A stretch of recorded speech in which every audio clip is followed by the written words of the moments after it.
జగన్మోహన్ రెడ్డిపై హోంమంత్రి అనిత మండిపడ్డారు. బుధవారం ఆమె మీడియాతో మాట్లాడుతూ జగన్మోహన్ రెడ్డి డ్రామాలు ఆడుతున్నారని మండిపడ్డారు. ప్రజలు 11 సీట్లతో తీర్పు ఇచ్చిన జగన్ కు ఇంకా సిగ్గు రాలేదు అంటూ ఫైర్ అయ్యారు. నిజంగానే అనిపించింది. ఒక పోలీస్ కాకి చొక్కా ఒంటి మీదకి రావాలంటే ఏదో బయటికి వెళ్ళి సిఎంఆర్ లోనో లేకపోతే ఎక్కడో లెక్కి షాపింగ్ మాల్కో లేకపోతే ఇంకో షాపింగ్ మాల్కి వెళ్ళి కొనిసి తెచ్చుకున్నంత ఈజీ కాదు. కాకి బట్ చొక్కా మీద పడ్డమంటే ఆ కాకి చొక్కా పోలీస్ కానిస్టేబుల్ దగ్గర నుంచి ఐపీఎస్ వరకు కాకి చొక్కా ఒంటి మీద పడాలంటే ఎగ్జామ్స్ రాసుకొని రన్నింగ్లు పాస్ అయ్యి వాళ్ళు బాడీ ఫిజికల్ ఫిట్నెస్ కి వాళ్ళు పాస్ అయ్యి అదేవిధంగా ఇంటర్వ్యూలకి అటెండ్ అయ్యి కఠోరమైన శ్రమ చేస్తే తప్ప ఆ పోలీస్ చొక్కా ఒంటి మీదకి రాదు, ఆ కాకి చొక్కా ఒంటి మీదకి రాదు. అటువంటి కాకి చొక్కా నేను ఓడదీస్తాడట. అది కూడా ఒక ఎక్స్ సీఎం మాట్లాడే భాష ఏమిటో నాకు ఒక అర్థం కావట్లే. అందులో ఆడవాళ్ళు ఉన్నారు. అనంతపురం ఎస్పీ ఒక లేడీ, అనంతపురం డిఐజీ ఒక లేడీ, అక్కడ చాలా మంది లేడీ పోలీస్ కానిస్టేబుల్స్ ఉన్నారు, లేడీ ఎస్ఐస్ ఉన్నారు. అలాంటి వాళ్ళ గురించి బట్టలు ఉడదీస్తాం అలాగే ఇలాగా మాట్లాడుతూ ఉంటే సిగ్గనిపించట్లేదా?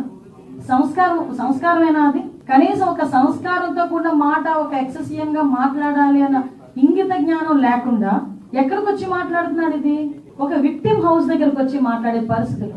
ఒక బాధితుడిని అండ్ బాధిత కుటుంబాన్ని పరామర్శించాల్సిన తీరు చూస్తే నిజంగా ఇలాగా పరామర్శిస్తారు. దట్టు ఒక 5 సంవత్సరాలు 151 సీట్లు ప్రజలు ఇచ్చిన సీఎం గా చేసిన వ్యక్తి, అఫ్ కోర్స్ ఆ రోజు అతను చేసిన అన్యాయాలు అక్రమాలు బట్టి సుమారుగా దగ్గర ఇప్పుడు మళ్ళా 11 సీట్లకి పడిపోయిన వ్యక్తి పరామర్శకి వెళ్ళినప్పుడు కూడా 11 సీట్లు వచ్చినా కూడా బుద్ధి రాకుండా ఆ పరామర్శించిన తీరు చూస్తూ ఉంటే నిజంగా చాలా బాధ అనిపించే పరిస్థితి. లాస్ట్ 5 years లో మేము చెప్పామండి, ఐపీసీ సెక్షన్ ప్రకారం అన్నది కాకుండా వైసీపీ సెక్షన్ ప్రకారం అని చెప్పి పోలీసుల చేత కూడా పనిచేయించి పోలీస్ వ్యవస్థని కూడా నిర్వీర్యం చేసేసి ఈరోజు అదే పోలీస్ వ్యవస్థ మీద విరుచుకుపడే పరిస్థితి చూస్తూ ఉంటే జగన్మోహన్ రెడ్డి మానసిక పరిస్థితి కూడా మేము జాలిపడాల్సిన సందర్భం. ఒక జగన్మోహన్ రెడ్డి అన్న వ్యక్తి ఒక పులివెందలకి మాత్రమే ఒక ఎమ్మెల్యే, అతనికి ప్రతిపక్ష హోదా లేదు. అయినప్పటికీ అతను ఒక ఎక్స్ సీఎం అన్న ఒకే ఒక కారణంతో ఆయన టూర్ ప్రోగ్రామ్ గురించి మాట్లాడినప్పుడు మేము చాలా క్లియర్గా 1100 మంది అప్రాక్సిమేట్లీ 1100 మంది పోలీస్ బలగాల్ని డిఎస్పీ స్థాయి నుంచి రోప్ పార్టీస్ వరకు అంటే ఏపీఎస్పీ బెటాలియన్స్ వరకు దగ్గర 1100 మంది పోలీసులను పెట్టాం. అంటే మీరు అనుకోవచ్చు ఒక ఎక్స్ సీఎంకి 1100 మంది పోలీసులు ఎందుకండి అని. కానీ అతను వెళ్తున్న ప్రాంతం చాలా సెన్సిటివ్ ప్రాంతం. తను వెళ్తున్న ప్రాంతంలో ఏదైనా గొడవలు జరిగే పరిస్థితి ఉండి లా అండ్ ఆర్డర్ కనుక ఇబ్బంది పడితే సామాన్యమైన ప్రజలు ఇబ్బంది పడతారని ఒకే ఒక కారణంతో గౌరవ ముఖ్యమంత్రి గారి ఆదేశాల మేరకు డీసీపీ గారు అందరూ కలిసి సుమారుగా 1100 మందిని అక్కడ డిప్లాయ్ చేశాం. వాళ్ళు డిప్లాయ్ చేయడమే కాదు, ప్రతి ఒక్కరికి కూడా వాళ్ళకి అక్కడ బాడీ ఆన్ కెమెరాస్ కానీ రోప్ పార్టీస్ కానీ మళ్ళీ పబ్లిక్ అడ్రస్ సిస్టమ్స్ కానీ డ్రోన్స్ కానీ ఏరియల్ సర్వేలెన్సెస్ గురించి డ్రోన్స్ కానీ ఫైర్ టెండర్స్ కానీ అంబులెన్సెస్ కానీ గ్యాస్ గన్స్ కానీ ఇవన్నీ కూడా పెట్టుకున్నాం.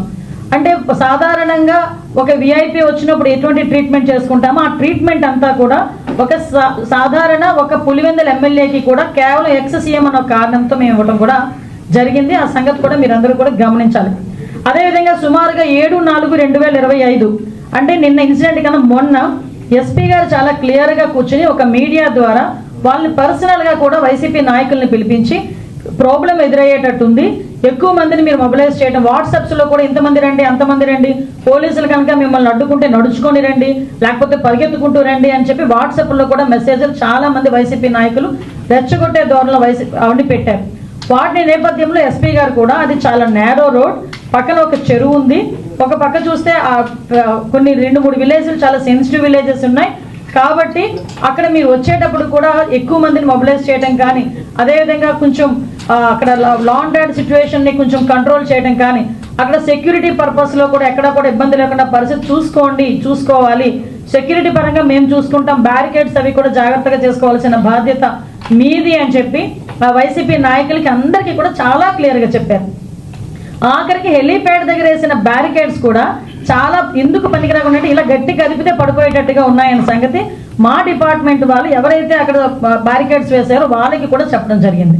అంటే ఇక్కడ ఇవన్నీ ఒకసారి మనం అబ్జర్వ్ చేసుకుంటే డాట్ కనెక్ట్ చేసుకుంటే కావాలని అక్కడ ఒక సీన్ క్రియేట్ చేయడానికి లా అండ్ ఆర్డర్ విషయంలో అక్కడ గవర్నమెంట్ ఫెయిల్ అయిందని చెప్పడానికి ఒక ముందస్తు ప్రణాళికను ఏర్పాటు చేసుకొని అక్కడ వైసీపీ నాయకులు కానీ ఎవరు ఆధ్వర్యంలో చేశారు, ఒక క్రిమినల్ పాలిటిక్స్ లో ఉంటే ఎలాంటి ఆలోచనలతో ముందుకొస్తారో అలాంటి ఆలోచన కలిగిన జగన్మోహన్ రెడ్డి ఆధ్వర్యంలో అక్కడున్న వైసీపీ నాయకులు కూడా యథా రాజా తదా ప్రజ అన్నట్టుగా వాళ్ళు చేసిన పరిస్థితి. ఇవే కాకుండా హెలీప్యాడ్ దగ్గర సుమారుగా 250 మంది పోలీసులను పెట్టామండి ఒక్క హెలీప్యాడ్ దగ్గర. మీరు హెలికాప్టర్ ల్యాండ్ అయిన తర్వాత పోలీసుల్ని కూడా తోసేసి పోలీసుల మీద కూడా దాడి చేసి ఈ రోజుకి కూడా కొంతమంది కానిస్టేబుల్స్ గాయాలు పాలై హాస్పిటల్లో ఉన్నారు. చాపర్ ఎగరటానికి విఐపి ఉంటే ఎగరటానికి ఇబ్బంది అట. విత్ ఇన్ 14 minutes లో చాపర్ టేకాఫ్ అయిపోయింది, హ్యాపీగా వెళ్ళి ల్యాండ్ అయిపోయింది. కానీ చాపర్లో వెళ్ళే విఐపికి ప్రాబ్లం కానీ ఆ పైలట్కి ప్రాబ్లం కాదా? మరి పైలట్ ఎలా వెళ్ళాడు అదే చాపర్లో? ఒకసారి మనం ఆలోచన చేసుకోవాలి కదా ప్రజలందరూ కూడా. ఈ ఫోటో ఇది హెలీప్యాడ్ దగ్గర మనుషులు ఉండే పరిస్థితి,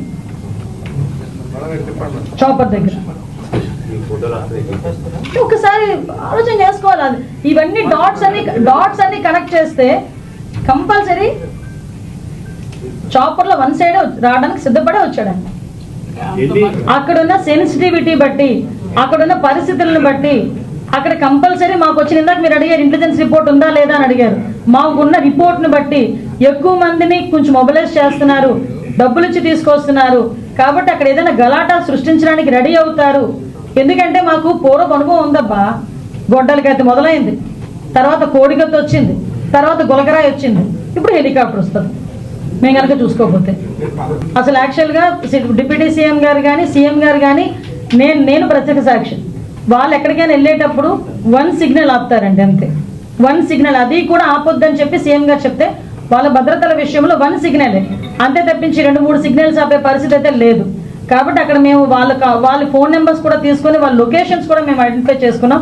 ఎక్కడా కూడా మొన్న జేఈ మెయిన్స్కి సంబంధించి ఎగ్జామ్కి వెళ్ళలేకుండా ఉండి పవన్ కళ్యాణ్ గారు ట్రాఫిక్ టూర్ వల్ల మేము మానేసామన్న వాళ్ళందరూ కూడా అవాస్తవాలండి. దయచేసి అది కూడా పోలీసుల మీద నెట్టడం మానేయండి ప్లీజ్.